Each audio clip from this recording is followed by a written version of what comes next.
स्वागत है आप सभी का दी आयुर्वेदिक एकेडमी में और बीएमएस लर्निंग पार्टनर।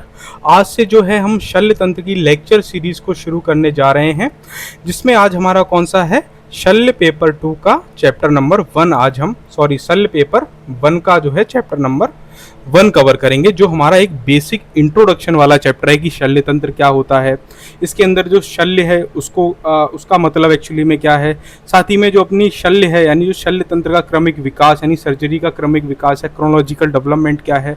साथ ही में हमारे एनसीएसएम सिलेबस में एक लास्ट पॉइंट दे रखा है कुछ इंपॉर्टेंट पॉइंट्स के बारे में, यानी important sign related to surgery, हम उसको भी देखने वाले हैं। ठीक है, तो शल्य तंत्र के बारे में अगर मैं कुछ भी ना बताऊं तो आप इतना तो जानते ही हो, शल्य तंत्र को मॉडर्न के अंदर कौन से सब्जेक्ट के साथ कोरिलेट करते हैं, वो है अपना सर्जरी। ठीक है, तो सर्जरी सुनते ही दिमाग में क्या आता है, सर्जरी सुनते आता है कि बहुत जब भयंकर बॉडी में क्या हो गई है, एक बीमारी हो गई है जो दवाई से ठीक नहीं हो रही, तो डॉक्टर क्या करेगा, ऑपरेशन करके उसको ठीक करेगा। उसी को अपन एक तरह से क्या बोल रहे हैं, उसको ही हम सर्जरी कह रहे हैं। ठीक है, तो सर्जरी में हमेशा एक चीज़ ध्यान रख लेना, अगर मैं डेफिनेशन की बात करूं कि सर्जरी क्या है, एक मेडिसिन की एक ऐसी ब्रांच होती है जिसमें अपन या जो डॉक्टर है वो क्या करता है, ऑपरेशन करके, क्या करके, ऑपरेशन करके, यानी शरीर के अंदर कोई ना कोई चीरा वगैरह लगा के, छोटा चाहे वो मिनिमम ही चीरा क्यों ना हो, लगा के क्या करेगा, यानी सर्जरी क्या है, एक ऐसी मेडिसिन की ब्रांच है जिसमें डॉक्टर क्या करेगा, ऑपरेशन करके हम क्या करते हैं,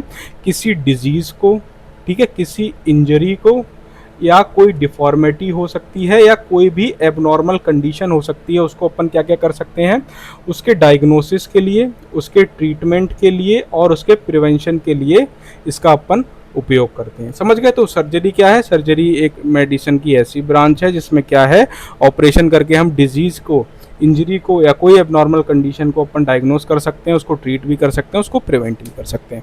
अब मैं आपको एक एग्जांपल देने की कोशिश करता हूँ कि सर्जरी किस तरह से जो है डायग्नोसिस, प्रिवेंशन और जो है बोले तो उसमें ट्रीटमेंट में हेल्प करती है। जैसे कि आपने एक बीमारी सुनी होगी, लोगों को क्या हो जाता है, वो दिल की बीमारी है, ठीक है, हार्ट प्रॉब्लम है। ठीक है, तो दिल की बीमारी में क्या आपने सुना होगा, हार्ट अटैक के बारे में सुना होगा, कुछ लोगों ने एंजाइना के बारे में भी सुना रहेगा। ठीक है, तो उसमें क्या रहता है, जैसे मान लो किसी इंडिविजुअल को एंजाइना की समस्या है, यानी वो ऐसा बताता है कि जब वो चलता है तो उसके जो चेस्ट में क्या है, पेन हो रहा है।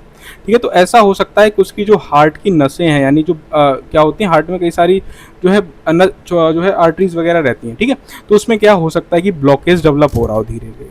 तो उस ब्लॉकेज को पता करने के लिए एक छोटा सर्जिकल प्रोसेस अपन करते हैं, जिसको अपन क्या बोलते हैं, जो है एंजियोग्राफी कहा जाता है। ठीक है, क्या बोलते हैं उसको, एंजियोग्राफी बोलते हैं। तो उस एंजियोग्राफी के थ्रू अपन क्या करते हैं, एक छोटी सी जो है तार डालते हैं बॉडी के अंदर और फिर उसे एक्सरे के थ्रू कहाँ, हार्ट तक ले जाते हैं।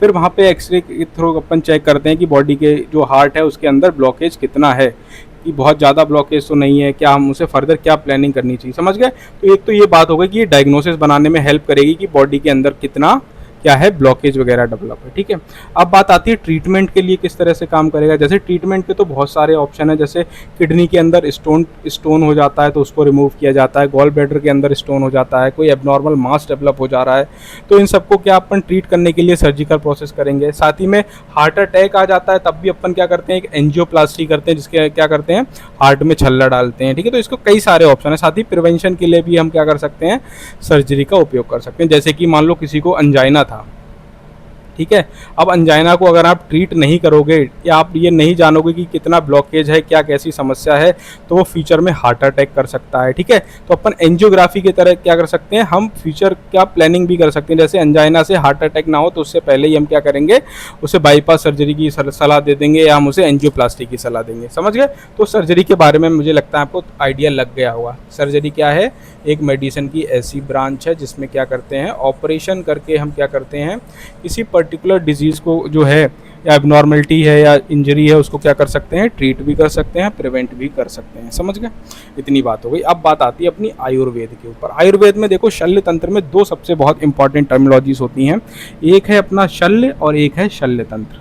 देखो मैं पहले बता दूं, मेरे लेक्चर्स थोड़े लंबे रहते हैं। कितने रहेंगे, थोड़ी ड्यूरेशन ज़्यादा रहेगा क्योंकि कॉन्सेप्ट को समझाने में टाइम लगता है। ठीक है, रीडिंग करना, कॉन्सेप्ट समझाना both are the different thing. ठीक है, तो जो है लेक्चर देखोगे तो एग्जाम में कोई दिक्कत नहीं आएगी, चीज़ों को आसानी से आप समझ सकते हैं। ठीक है, तो इतनी बात जो है मेरी आप ध्यान रख लेना। चलो अपने अब जो है अपना जो टॉपिक है उस पे आ जाते हैं। अगर मैं टॉपिक की बात करूँ, इसमें जो है दो चीज़ें हैं, क्या है, एक शल्य है, एक शल्य तंत्र है। तो सबसे पहले मैं आपको बता देता हूँ ये शल्य क्या है, उसके बाद हम पढ़ेंगे। शल्य का सिंपल सा मतलब होता है कोई भी ऐसी चीज़, क्या, कोई भी ऐसी चीज़ जो हमारी बॉडी में क्या करे, कहीं ना कहीं हमें दुख दे या वेदना उत्पन्न करे, उसको अपन क्या कहेंगे, उसको शल्य कहेंगे। समझ गए? कोई भी फॉरेन ऑब्जेक्ट हो सकता है, जैसे कि आपकी बॉडी है, ठीक है। अब आपकी बॉडी में बाहर से आके कोई कंकड़ हो सकता है, पत्थर हो सकता है, लकड़ी हो सकती है, लोहा हो सकता है, आपकी बॉडी में आके क्या हो जाए, वो घुस जाता है। तो अपन जो कंकड़ पत्थर आपकी बॉडी में आके घुस गए हैं, लोहा घुस गया है, वो सभी को अपन क्या बोलेंगे, एक तरह से उसको शल्य की संख्या जो है संज्ञा देंगे। ठीक है। सेम वे में ऐसा हो सकता है कि आपके शरीर के अंदर कुछ मानसिक कारण हो, जैसे डिप्रेशन हो गया, एंजाइटी हो गई, ठीक है, इन सभी को भी अपन क्या बोलेंगे, शल्य की परिभाषा ही देंगे, इनको भी शल्य ही कहेंगे। या अपन कुछ भी ऐसा फॉरेन ऑब्जेक्ट या कोई एबनॉर्मल ग्रोथ, जैसे कि बॉडी के अंदर कोई मास डेवलप, जैसे ट्यूमर वगैरह हो जाता है, तो उन सभी को अपन क्या बोलेंगे, शल्य कहा जाता है। समझ गए?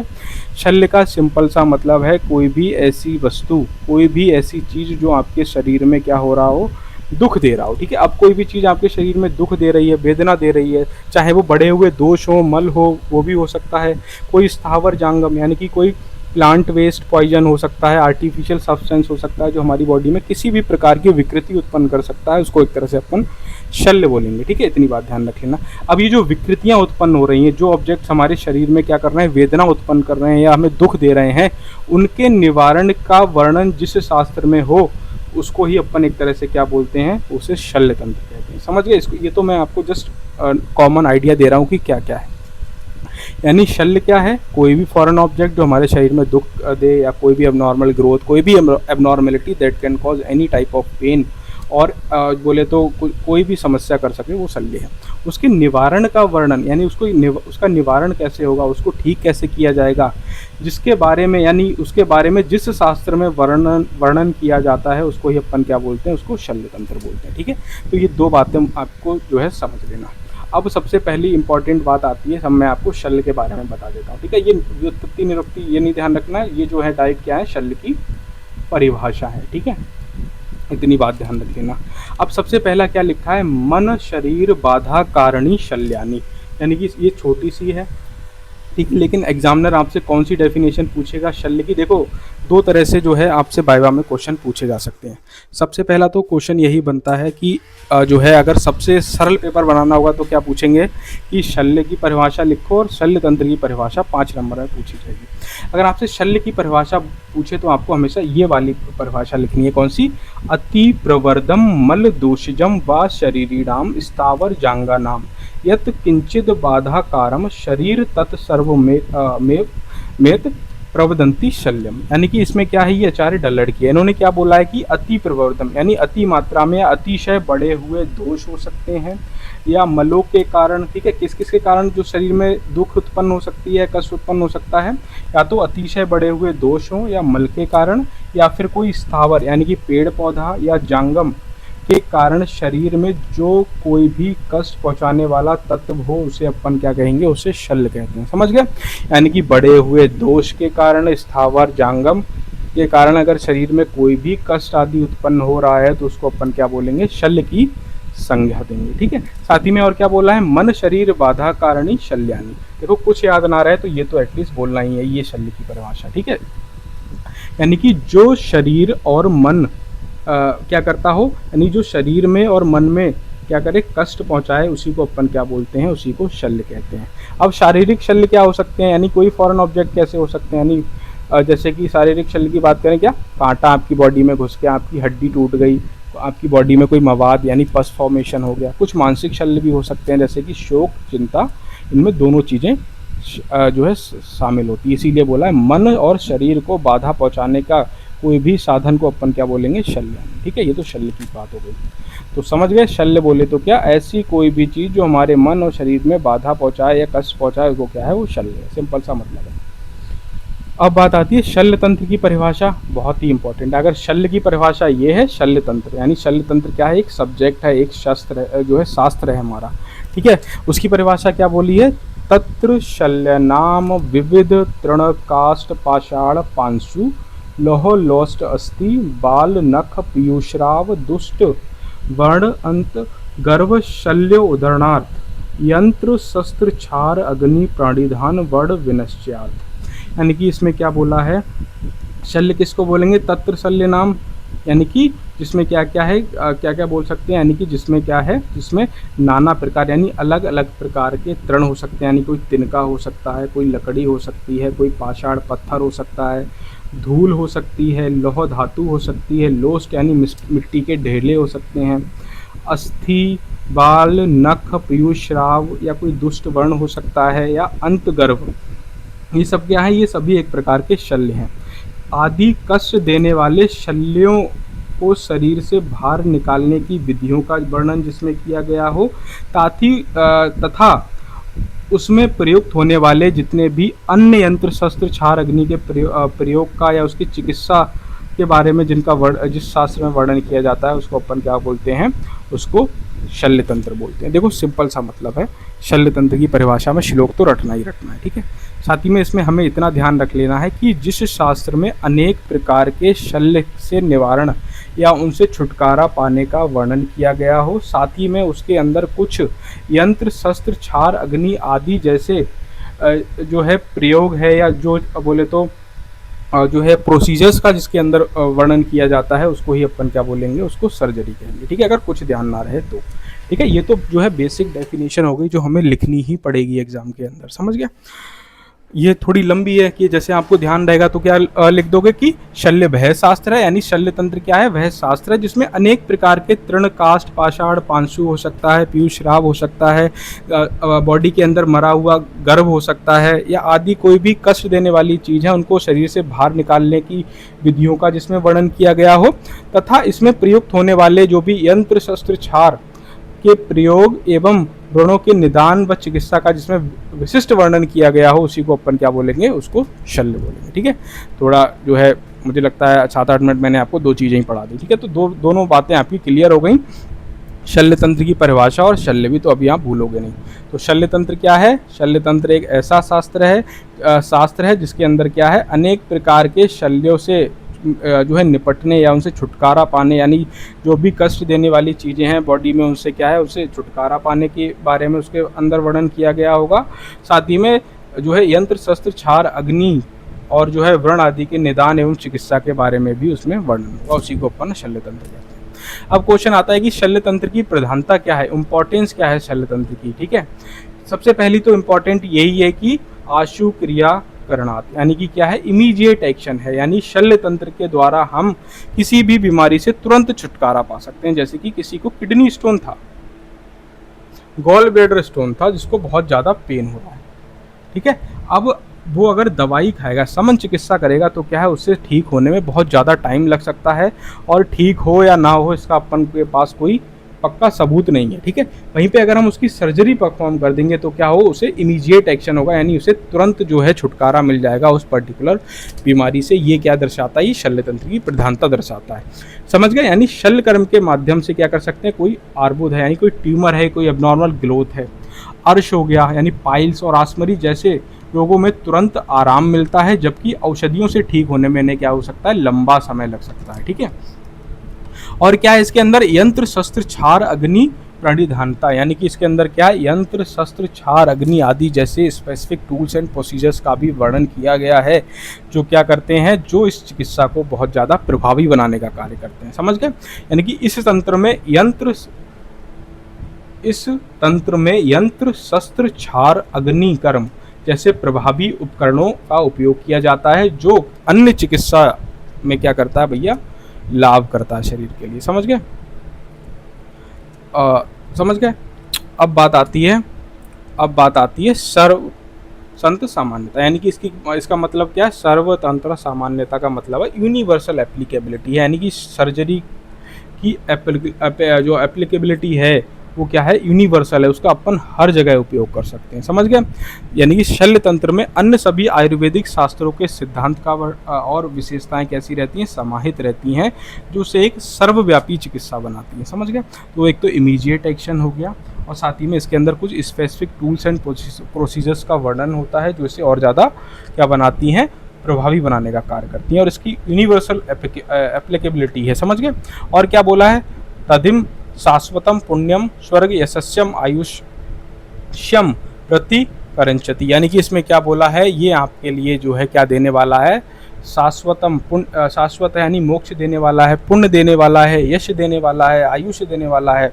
समझ गए। किस प्रकार से अगर अपन बोले तो ये शास्त्र क्या करता है, शाश्वत है, पुण्य देने वाला है, स्वर्ग के समान सुखकारी है, कीर्ति देने वाला होता है, आयु बढ़ाने वाला होता है, और सम्मानजनक आजीविका आपको यानी सम्मानजनक लाइवलीहुड यानी रोजी रोटी कमाने का आपको अवसर प्रदान करता है। जैसे कि कोई बहुत समस्या से जूझ रहा था, आपने उसकी सक्सेसफुल सर्जरी कर दी, जैसे हार्ट सर्जरी मान लो या कोई अदर सर्जरी मान लो, चाहे छोटी सी समस्या क्यों ना हो, वो बहुत बड़ा विकराल रूप ले सकती है। ठीक है, तो अगर सर्जरी के द्वारा आप उसे ठीक कर दोगे तो वो आपको दुआएं देगा, तो क्या होगा, दुआएं देगा तो भाई आपको कहीं ना कहीं आपके अच्छे कर्मों में वो गिना जाएगा। समझ गए। तो ये तो एक बात हो गई। आर्थिक पहलू भी इसका है कि फाइनेंशियल एस्पेक्ट भी क्या है, यानी कि जितने भी शल्य चिकित्सक रहते हैं वो कैसे हैं, वो अच्छी जीविका जीते हैं। क्यों? क्योंकि मनी जो है शल्य तंत्र में ज़्यादा आती है। आप जितने भी सर्जन देखो वो अमीर होते हैं।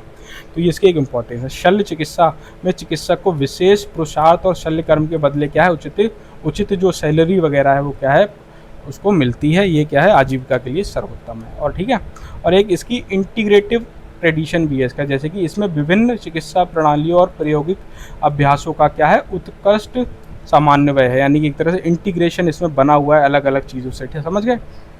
जो अलग अलग चिकित्सा प्रणालियां हैं या जो प्रायोगिक अभ्यास हैं उसका एक उत्कृष्ट सामान्यवय देखा जाता है, जिससे क्या करता है, यह शस्त्र निरंतर जो है विकसित हो रहा है। समझ गए आप। इसमें कई सारी चीज़ों का अपन इंटीग्रेशन कर रहे हैं सर्जरी के अंदर, जैसे कि अग्निकर्म को अपन क्या है, मॉडर्न का जो कॉटराइजेशन है उसके साथ हम कोरिलेट करते हैं कि अभी कॉटराइजेशन बहुत ज़्यादा एडवांस हो गया, तो हम ऐसा नहीं है कि हर बार चीज़ों को अग्नि पे गर्म करके ही हम जो है अग्निकर्म करेंगे या चीज़ों को काट सकते हैं, बल्कि आज इलेक्ट्रिक कॉटराइजेशन अवेलेबल है। समझ गए। तो एक अपन एक इंटीग्रेटिव अप्रोच भी अपना सकते हैं। समझ गए।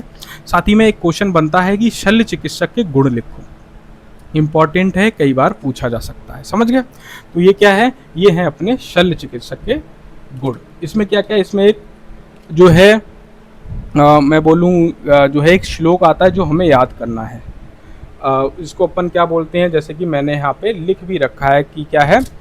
सबसे पहले क्वेश्चन बनता है कि शल्य चिकित्सक के गुण कितने हैं, वो है 6 क्वालिटीज ऑफ सर्जन। कितने? 6 गुण होते हैं।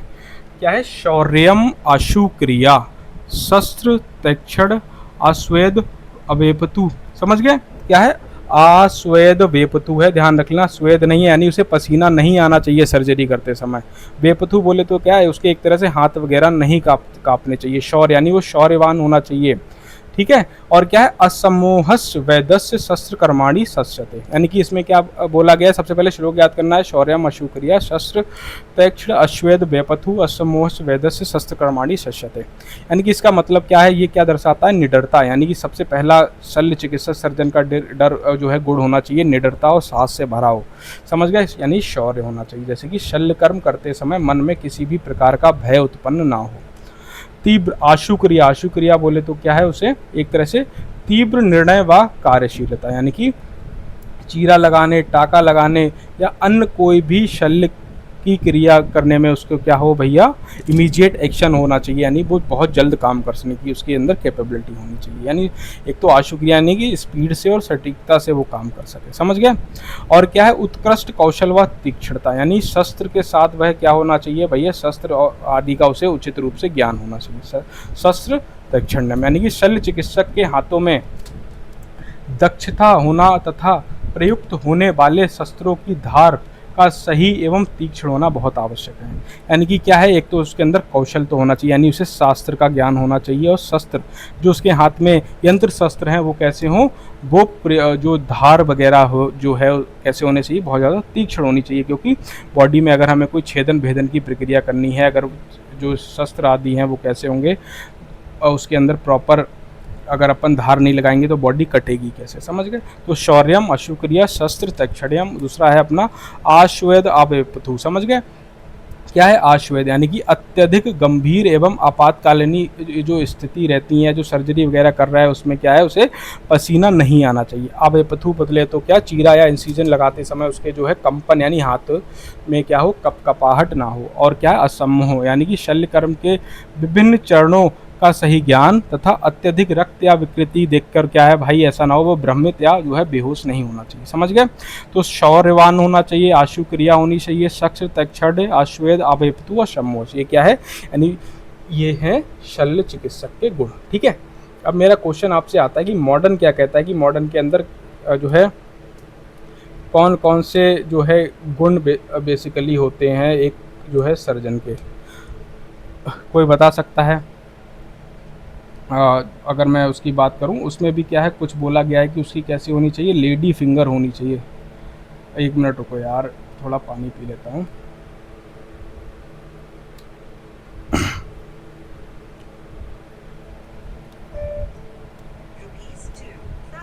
एक सेकेंड।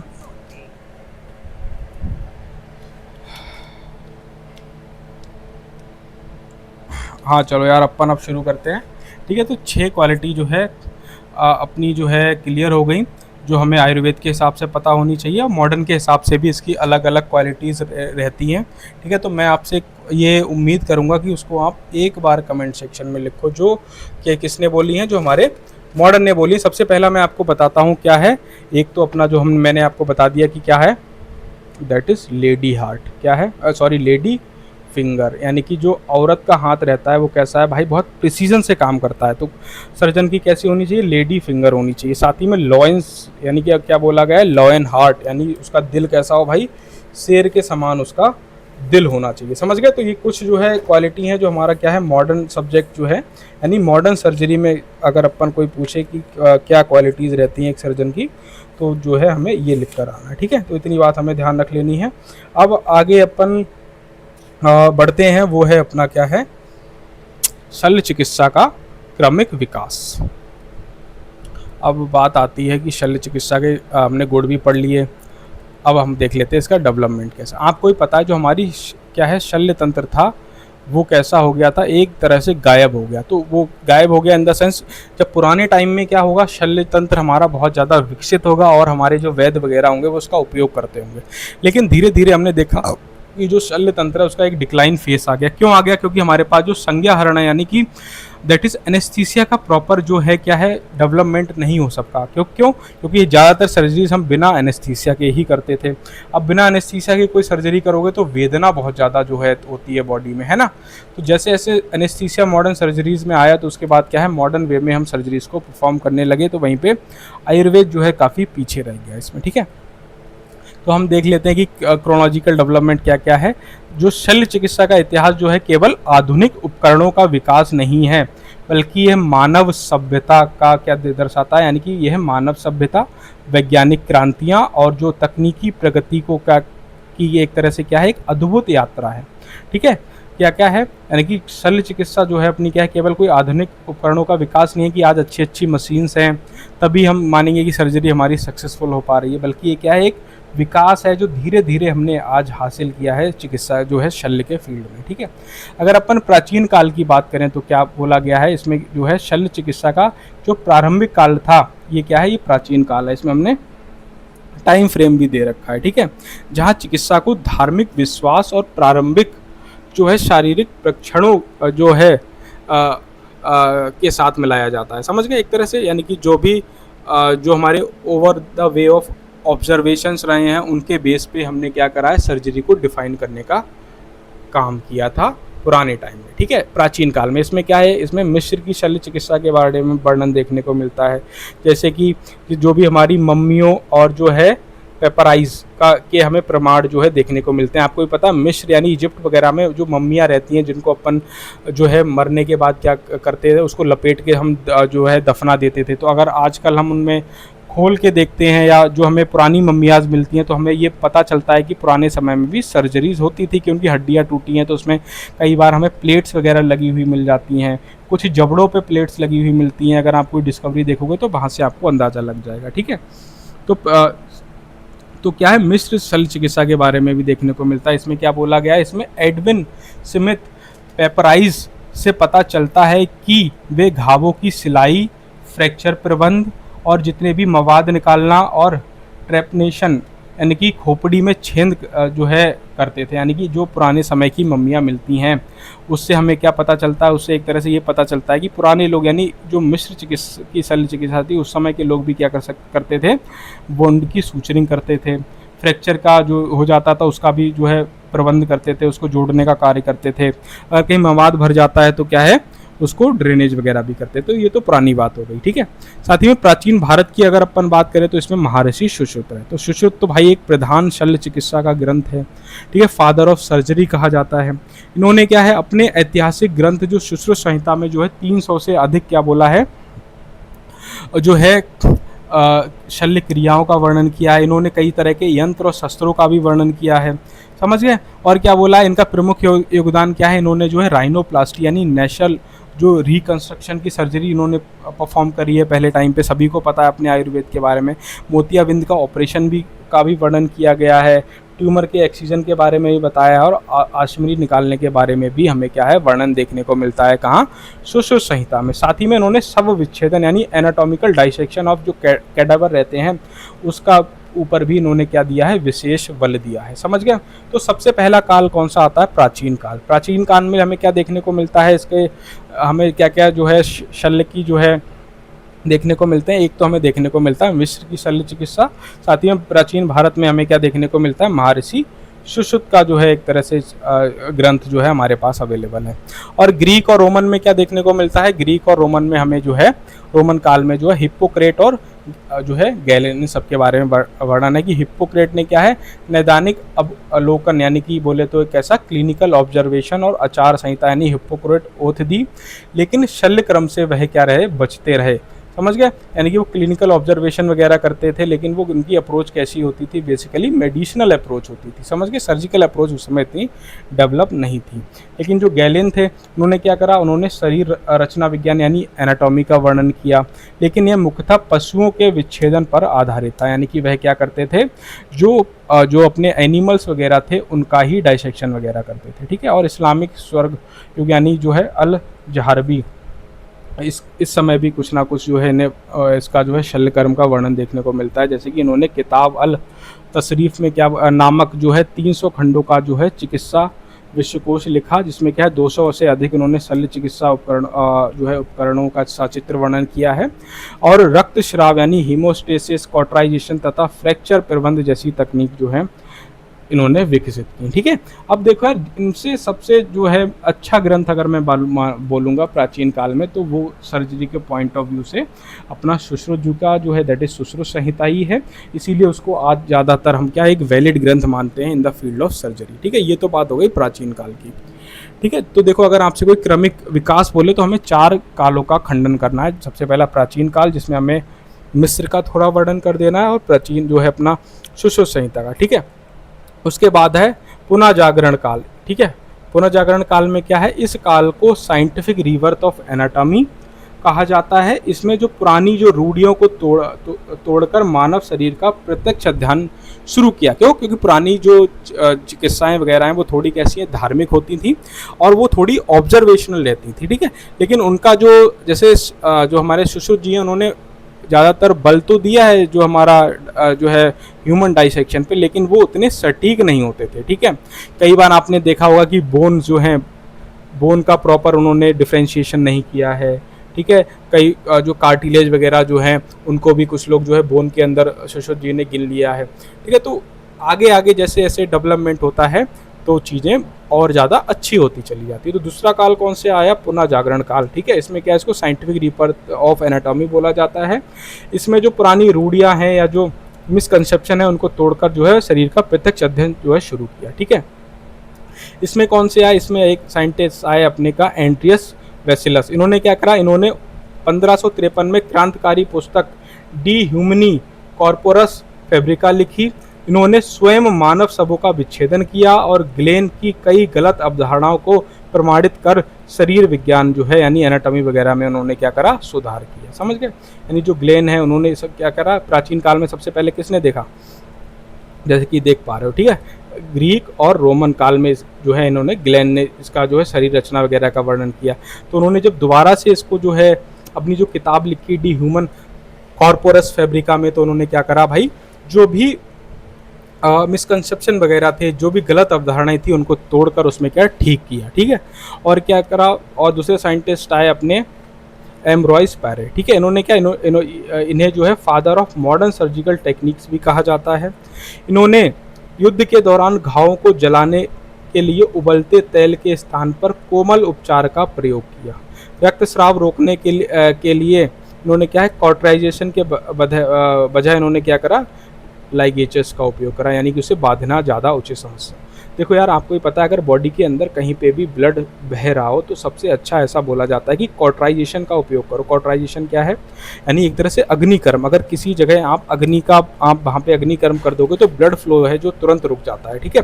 लेकिन वो बहुत ज़्यादा कष्टदायक प्रोसेस है। क्यों? क्योंकि पुराने जमाने में इलेक्ट्रिक कॉटराइजेशन तो होगा नहीं, तो अग्नि या तेल वगैरह को गर्म करके उस जगह पे डालते होंगे, है ना, तो दर्द होता होगा। तो इन्होंने क्या करा, जहाँ से ब्लड बह रहा है उस धमनिया में क्या करा, उसको बांध दिया, उसमें लाइगेचर का उपयोग कर दिया, तो ब्लड जो है रुक गया होगा, ठीक है। और आए अपने साइंटिस्ट विलियम हार्वे। इन्होंने क्या करा, इन्होंने जो है 1668 में जो है सर्कुलेशन ऑफ जो ब्लड है उसकी खोज की, और इससे भविष्य में जो है वेस्कुलर और कार्डियक सर्जरी की नींव रखी। समझ गए? क्योंकि इन्होंने क्या है, ब्लड सर्कुलेशन का खोज की। अब किसी को ब्लड सर्कुलेशन के बारे में पता होगा तभी ना वो अच्छे प्रकार से जो है सर्जरी वगैरह कर पाएगा। समझ गए? तो देखो यार, ये इतना जो मैं आपको बता रहा हूँ डिटेल में, ये इतना इम्पॉर्टेंट नहीं है एग्जाम के लिए, मैं आपको पहले बता दे रहा हूँ। सिर्फ 2-3 नाम याद कर लेना और काल याद कर लेना। अगर लिखने को आएगा तो इतना लिख दोगे, मोर देन सफिशिएंट है, ठीक है। उसके बाद आता है 18वीं और 19वीं शताब्दी, यानी आधुनिक शल्य चिकित्सा का जन्म जो है इस काल में हमें देखने को मिला।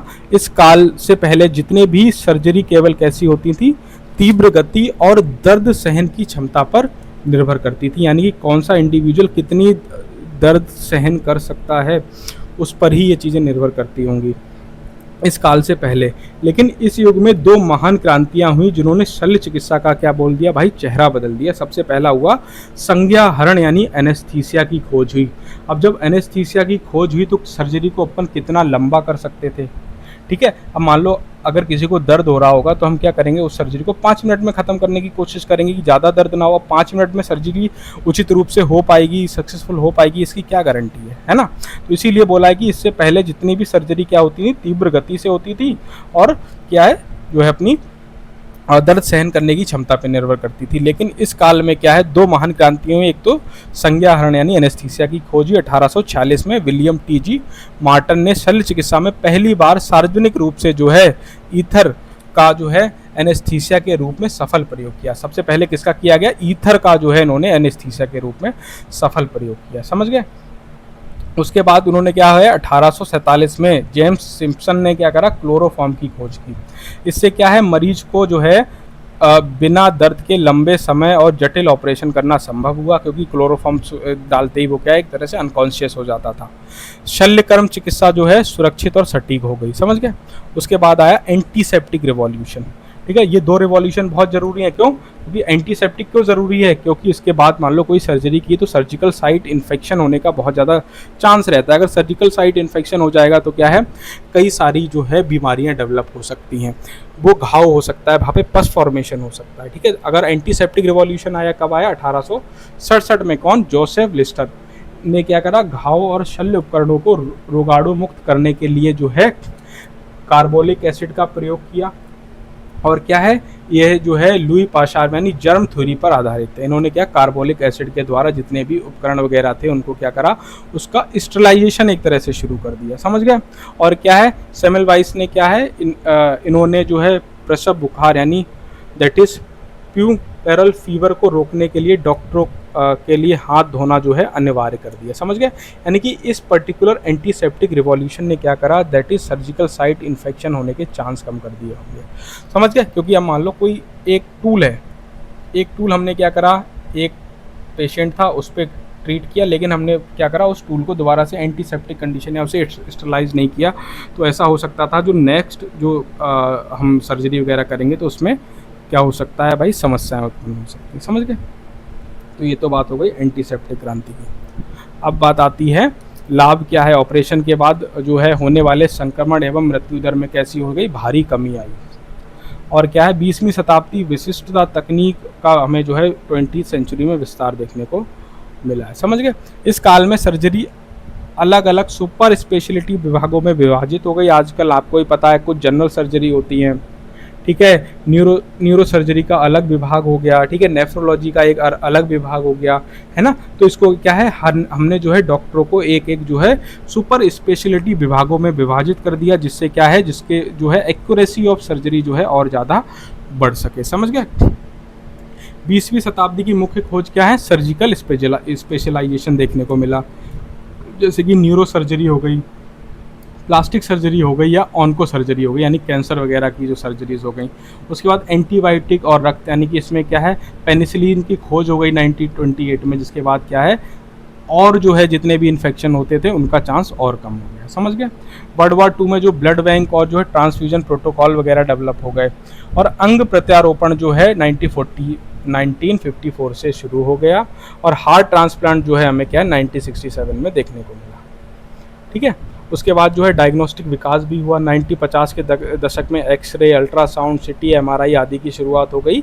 इससे ऑपरेशन से पहले सटीक प्लानिंग बनाने में क्या है, बहुत ज़्यादा मदद मिली धीरे धीरे। ठीक है। उसके बाद जो है लेप्रोस्कोपी की खोज हुई। कब? लेप्रोस्कोपी की खोज हुई 1987 में, जिसको अपन दूरबीन विधि बोलते हैं। समझ गए।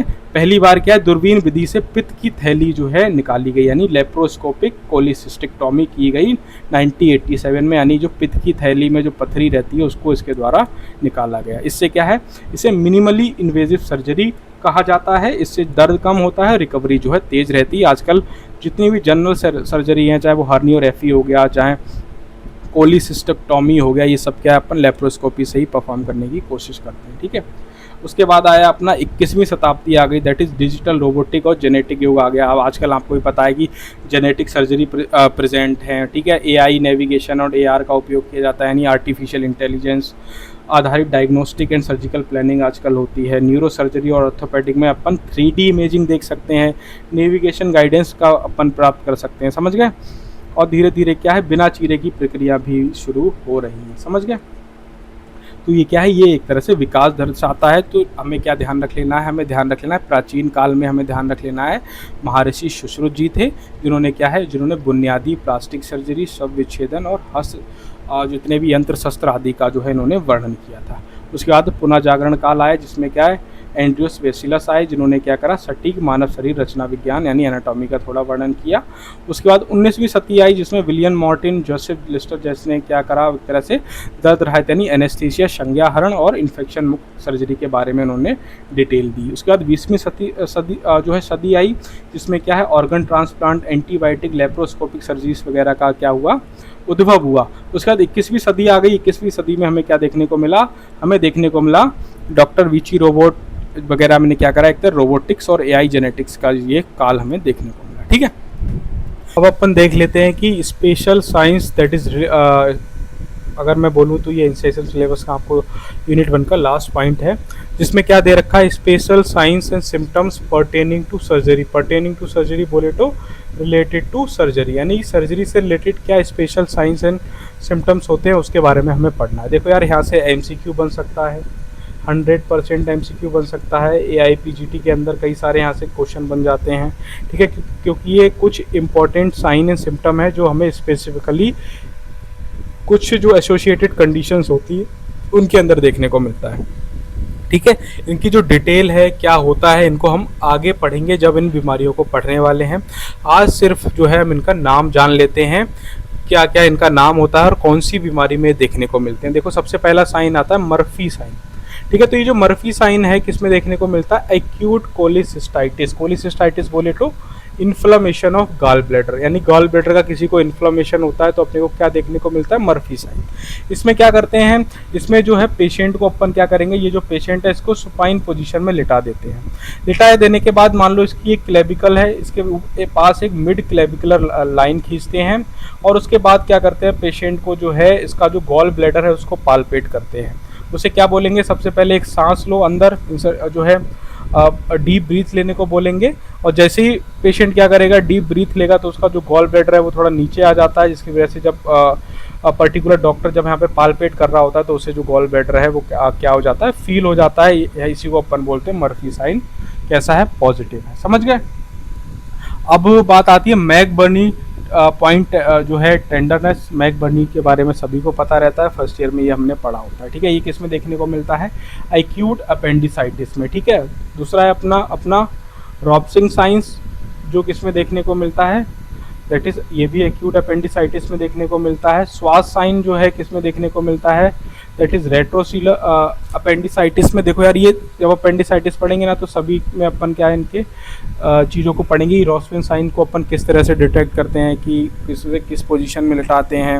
एक टाइप को पालपेट, एक तरफ क्या है अपेंडिक्स को पालपेट करेंगे तो दूसरी तरफ हमें क्या देखने को मिलेगा, थोड़ा टेंडर रेस वगैरह देखने को मिलता है। ठीक है, तो हम उस टाइम पे इसको डिटेल में पढ़ने वाले हैं। अभी जस्ट नाम जान लो क्योंकि उस समय भी आएगा। ये एक साथ लिख दिए हैं, फिर रिवाइजन करने में एक्चुअली अपने को क्या करेंगे, थोड़ी हेल्प करेंगे। तो अपना जो अपना मर्फी साइन है दैट इज एक्यूट कोलिसिस्टाइटिस में देखने को मिलता है। मैकबरी पॉइंट टेंडरनेस जो है एक्यूट अपेंडिसाइटिस में देखने को मिलती है। रॉसविंग साइन जो है एक्यूट अपेंडिसाइटिस में। श्वास साइन जो है रेट्रोसिकल अपेंडिसाइटिस में। और दैट इज ऑब्टूरेटर साइन किस में देखने को मिलता है, दैट इज पेल्विक अपेंडिसाइटिस के अंदर। ठीक है, और आता है अपना ब्लमबर्ग साइन किस में देखने को मिलता है, पेरिटोनाइटिस में हमें जो है ब्लमबर्ग साइन देखने को मिलता है। ठीक है, और आता है अपना कूलेन साइन, ये किस में देखने को मिल रहा है, दैट इज एक्यूट पेनक्रेटाइटिस और इंट्रा एब्डोमिनल ब्लीडिंग में ये देखने को मिलेगा। ग्रे टर्नर साइन हो गया, केहर साइन हो गया, और क्या है ये जितने भी साइन हैं ये क्या है, इनसे एसोसिएटेड जो बीमारियां हैं इनमें हमें देखने को मिलता है। ठीक है, तो जब हम अलग अलग बीमारियां पढ़ेंगे तो इन सभी को डिटेल में पढ़ लेंगे। ठीक है, आप इनको रिवाइज करते रहना कि कार्नेट साइन किस में देखने को मिलता है, abdominal wall pain rather than intra abdominal pathology में ये हमें क्या देखने को मिलेगा, कार्नेट साइन देखने को मिलेगा। ठीक है, फेलेंस टेस्ट यानी कि कार्पल टनल सिंड्रोम में अपने को क्या करते हैं अपन, फेलेंस टेस्ट करते हैं। होमन साइन किस में देखने को मिलता है, deep vein thrombosis, important topic है, यहाँ से ये एमसीक्यू वगैरह बन सकता है। ठीक है, तो सभी के साइन जो है याद कर लेना, ये एमसीक्यू के लिए बहुत इंपॉर्टेंट है। ठीक है, पहले ही बता दे रहा हूँ, लेकिन ये साइन कैसे होते हैं, इनको किस तरह से परफॉर्म करते हैं, ये हम तभी देखेंगे जब हम एक एक बीमारी को डिटेल में पढ़ने वाले हैं। ठीक है, जैसे कि बॉस साइन है, ये किस में देखने को मिल रहा है हमें, गॉल ब्लैडर डिजीज़ के अंदर ये हमें देखने को मिलेगा। समझ गए। और क्या है, कुछ सर्जिकल सिम्टम्स क्या है, वही कॉमन हो सकते हैं, पेन हो सकता है, swelling, fever, nausea, vomiting, bleeding. ये ठीक है, ये तो कॉमन सिम्टम्स हैं जो हर किसी बीमारी में हमें देखने को मिलने वाले हैं। ठीक है, तो ये अपना पहला चैप्टर है जिसमें हमने पढ़ लिया शल्य के बारे में, शल्य तंत्र के बारे में, शल्य तंत्र की प्रधानता के बारे में पढ़ लिया, क्रोनोलॉजिकल डेवलपमेंट के बारे में पढ़ लिया, साथ ही में कुछ इंपॉर्टेंट साइन जो हमारी जो है दे रखे हैं एक्चुअली में उसके बारे में। ठीक है, इन सभी को हम डिटेल में तभी पढ़ेंगे जब एक एक बीमारी हम पढ़ने वाले हैं। ठीक है, तो अपन अब मिलते हैं नेक्स्ट लेक्चर से, हम शुरू करेंगे यंत्र को शुरू करेंगे। उसका भी मैं एक लंबा लेक्चर लेने वाला हूँ जिसमें एक ही लेक्चर के अंदर सारे यंत्र को ख़त्म कर देंगे हम। ठीक है, तो मिलते हैं नेक्स्ट लेक्चर के अंदर।